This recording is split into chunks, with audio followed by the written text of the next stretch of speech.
Bienvenido, José Ricardo, ¿cómo estás? Hola Tuti, bien, gracias. Un gusto nuevamente estar aquí y compartir este espacio con tu audiencia. Yo quisiera empezar contigo, Luis Andrés, para entender a nivel químico, biológico, qué pasa en un ataque de pánico, ¿por qué se dan? Bueno, primero, tal vez explicar un poquito qué es exactamente. Es un episodio que es abrupto, que se da generalmente de más o menos 10 minutos y tiene dos tipos de manifestaciones. Unas que son físicas, que ya las describieron las personas que hablaron antes, y las manifestaciones que son como tal mentales, como tal. Entonces, si buscamos eso, encontramos una explicación a nivel de neurotransmisores. Por ejemplo, en toda la parte física se encarga un sistema, que es el sistema de alerta, que es a través de un neurotransmisor llamado noradrenalina. Entonces se encarga de todas esas, las palpitaciones, hacer cosas que aparecen muy desagradables, ¿verdad? Pero hay otro sistema que es el sistema serotoninérgico, que se encarga de toda el área de pensamientos, estos pensamientos que son muy negativos o intrusivos. Dramáticos, trágicos, exactamente. Entonces, tenemos toda una base, digamos, neurobiológica de esto, que, hay que decirlo, tiene una base que es genética como tal, que hace que tengamos esta predisposición a tener errores en estos dos sistemas. Esa sería como la idea general como tal. Entonces, por ejemplo, físicamente, cuando se activa la noradrenalina, lo que empezamos a sentir generalmente palpitaciones, una sensación como de un apretón de pecho o sentir sofocamiento, dificultad para respirar, todo encargado por la noradrenalina. Y en pensamientos, por ejemplo, empezar a sentir, bueno, me voy a morir. O me va a pasar algo muy malo, algo muy trágico, me tengo que despedir ya de todos porque se acabó, ¿verdad? ¿Se entiende la idea? Sí, claro. ¿Qué provoca esto? De repente alguien por primera vez, nos lo comentaban también, de repente tuve mi primer ataque de pánico a tal edad o estaba en tal situación, ¿necesita un disparador, digamos, la condición de ataques de pánico como para arrancar con el resto de crisis, le voy a llamar, pero ustedes me corrigen si no uso la palabra correcta, José Ricardo?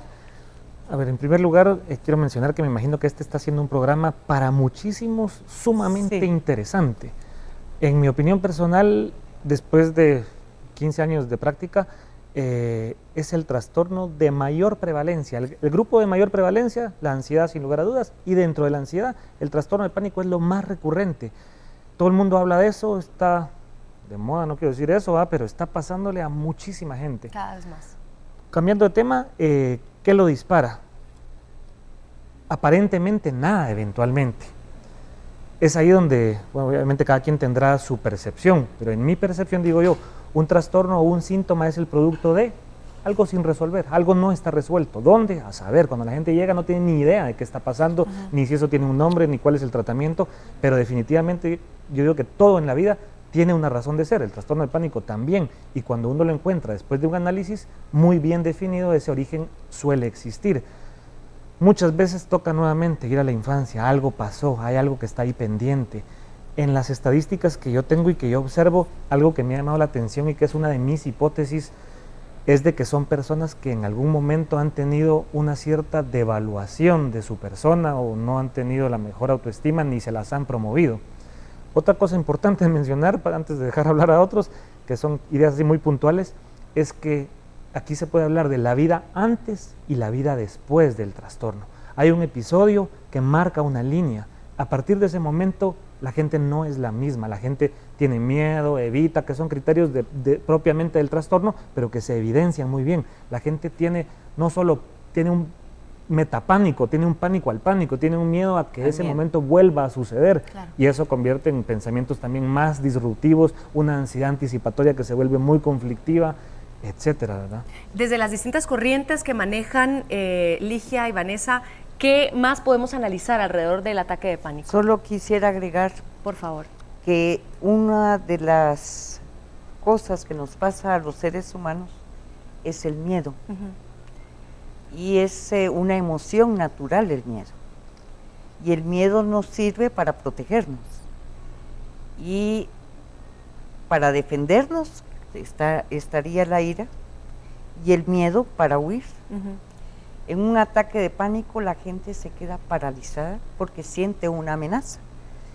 Sea real al principio, probablemente fue real, y después hay como un acondicionamiento, y es lo que he podido observar, hay como una memoria en el cuerpo para actuar en situaciones que le recuerdan a nivel inconsciente alguna situación de amenaza, pero ya la amenaza real no existe. Claro. Yo estoy de acuerdo aquí con el doctor de que en las clínicas, con varios colegas hemos visto que aumentó mucho, quizá de año y medio para acá, la prevalencia de los estados de ansiedad en general,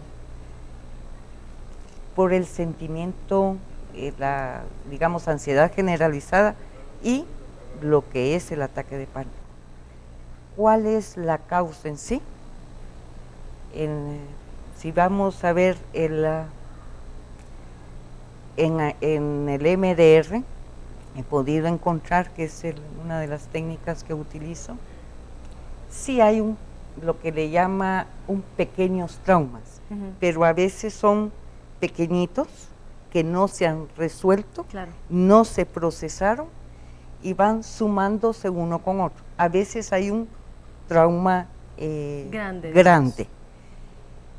Si nos vamos a constelaciones familiares, también está el aspecto genético, y miramos que hay incidencias en las generaciones anteriores de problemas de no aceptación a mi realidad.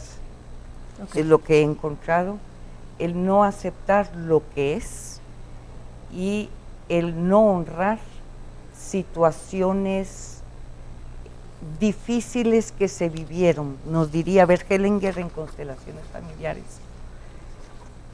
que no hemos podido ver e incluir algún familiar. Vanessa, ¿qué otra perspectiva le podemos dar a los ataques de pánico para entenderlos? Bueno, los ataques de pánico desde las constelaciones familiares, puede que esta persona tenga una vinculación con un ancestro, sí, que tuvo una situación traumática que en ningún momento se resolvió, no habló de sus sentimientos, no superó la situación, se encapsuló porque mucho antes no se nos enseñaba que estaba bien hablar acerca de la situación. Entonces, este trauma, al no ser resuelto, automáticamente se pasa en los genes y entonces ya hay una predisposición genética, ya está en nosotros. Entonces surge un evento o de lo que se llama desde Theta Healing una memoria flotante. Algo surge o puede ser un síndrome de aniversario, alguna memoria disparó de nuevo la emoción y esta emoción provocó una sobreproducción de neurotransmisores en esto y hay una sobreestimulación de una emoción y entonces esto lo que hace es que nos abre, por decir así, los archivos, ya sea de una situación personal o si estamos vinculados desde el punto de vista de constelaciones familiares con un ancestro que sufrió una situación traumática y no la resolvió. Todo esto genéticamente empieza a haber una sobreestimulación biológica, desde donde dice aquí el doctor, empieza a haber palpitaciones, presiones en el pecho, claro, respiraciones agitadas. Y ahí es donde nosotros ya como terapeutas determinamos en dónde está, en dónde qué fue el disparador. Claro, que aquí es donde por eso me gusta tenerlos a todos ustedes porque de alguna manera recordando que somos seres integrales con muchos aspectos que tratar, no nos ponemos a pensar cuántas cosas están detrás de lo que hoy nos sucede, sabiendo que vivimos en inconsciencia la mayor parte del tiempo, ¿no? Yo quisiera agregar una cosa de que muchos de los familiares que están alrededor de una persona que tiene ataques de pánico no lo entienden, no lo comprenden, creen que se está haciendo la víctima, que se lo está inventando y que no está sintiendo nada. Es importante que las personas que estén alrededor sepan qué es lo que está haciendo y se puede hacer después una terapia para poder ayudar. Sí se ha visto que muchos de los ataques de pánico tiene su ganancia secundaria, no sé si están ustedes de acuerdo, y varios de mis pacientes han encontrado esa ganancia secundaria, decir, bueno, yo estoy provocando a nivel inconsciente un ataque de pánico, también es de ir a cierre conciencia de eso, porque es darle el poder al paciente que puede manejar su ataque de pánico. Doctor. Tal vez ahí me gustaría a mí aclarar que un ataque de pánico no es una enfermedad como tal. Exacto. Un ataque de pánico es un episodio, ¿verdad? Con las características que hablamos, pero que sí puede ser parte, digamos, de una enfermedad. Lo podemos encontrar en pacientes que lo utilizan nada más de una manera psicodinámica, como para manipular la situación, pero cuando está relacionado con una enfermedad, entonces ahí sí ya es incontrolable, digamos, ya no hay una manipulación como tal. Por ejemplo, el ataque de pánico no solo es parte del trastorno de pánico que hablaba el licenciado, pero también puede ser en las fobias, por ejemplo, en los trastornos de ansiedad generalizada, en la fobia social como tal, estas personas que tienen agorafobia, por ejemplo, ¿verdad? Sí. Y entran en ataques de pánico. Pero lo podemos encontrar en alguien que, por ejemplo, va a un examen y entra en un ataque de pánico. Claro.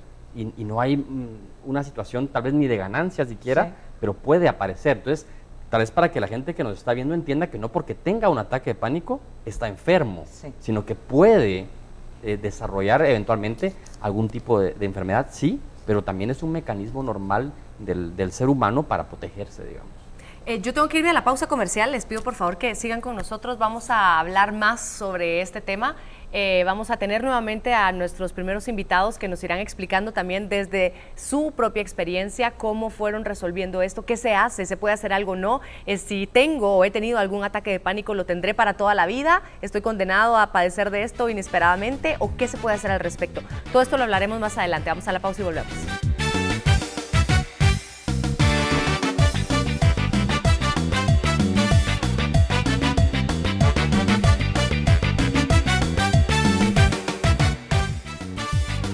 Al volver.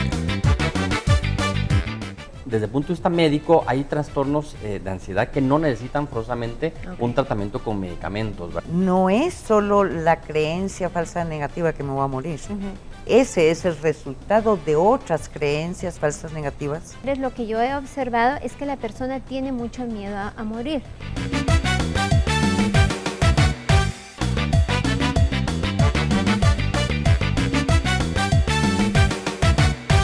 Estamos de vuelta en Un Show con Tuti. Gracias amigos por su sintonía. Hoy hablando sobre los ataques de pánico. Es importante que también definamos bien de qué se trata un ataque de pánico. ¿Qué es? Porque muchas veces hemos usado la palabra, es que entré en pánico porque no sabía qué hacer, vi para todos lados, mi hija desapareció y entonces entré en pánico. ¿Es eso un ataque de pánico o no? Me gustaría, José Ricardo, si nos lo aclaras de una forma muy puntual como para poder decir si he tenido o no he tenido. Sí, me imagino que varios con lo que han oído ya se estarán preguntando en casa si lo tienen o no lo tienen. Una cosa es definir que hay un episodio de pánico, otra cosa es definir que hay un trastorno de pánico. Solo la recurrencia de los episodios quiere decir que podría tener un trastorno. Si tiene un episodio único, pudo haber sido incluso un episodio sumamente sano en la adaptación o en el intento de adaptación a una circunstancia de peligro, de riesgo, digamos. Por otro lado, en cuanto a definición diagnóstica de manuales diagnósticos, digamos, normalmente se habla de tener al menos cuatro de una serie de síntomas. Entre los principales síntomas, diría yo, uno es el temor a padecer un ataque cardíaco. Es típico encontrar a las personas que van a la consulta psicológica y que encuentran que tienen un ataque de pánico, que antes de eso ya fueron a un montón de médicos y les descartaron un montón de enfermedades y eso hay que tomarlo en cuenta. El temor a perder el control o a volverse loco es otro de los clásicos y muy típicos, porque otros que mencionaré, digamos que son más generales de la ansiedad, pero estos dos en especial son muy particulares y exclusivos del trastorno de pánico en sí. Otros de los más generalizados de ansiedad son la sudoración, el aumento de la presión cardíaca, digamos, parestesias o sensaciones de adormecimiento, mareos, síntomas gastrointestinales, náusea, diarrea, desmayos. Todos esos son síntomas un poco globales de la ansiedad, pero como digo, los muy específicos del trastorno de pánico suelen ser el temor a perder el control, o a volverse locos o a tener un infarto. Esos que son se van a muy morir, ¿no? Yo he escuchado mucho sí, eso de temor a la muerte, siento que sí. me voy a morir y siento que me voy a morir. Tal vez ahí solo quisiera agregar que estos episodios son rápidos. Sí. Entre más o menos de 0 a 10 minutos, digamos, es lo que dura, en lo que un ataque de pánico está en su máximo apogeo y después empieza a disminuir. Pero quien lo sufre es como si fuera todo el día. No, siente una cuestión eterna, ¿verdad? Claro. Correcto. Pero tal vez es para que entiendan que no es algo que porque empecé por poquito, no. Esto es algo abrupto. Esa es la característica del ataque Es de al pánico.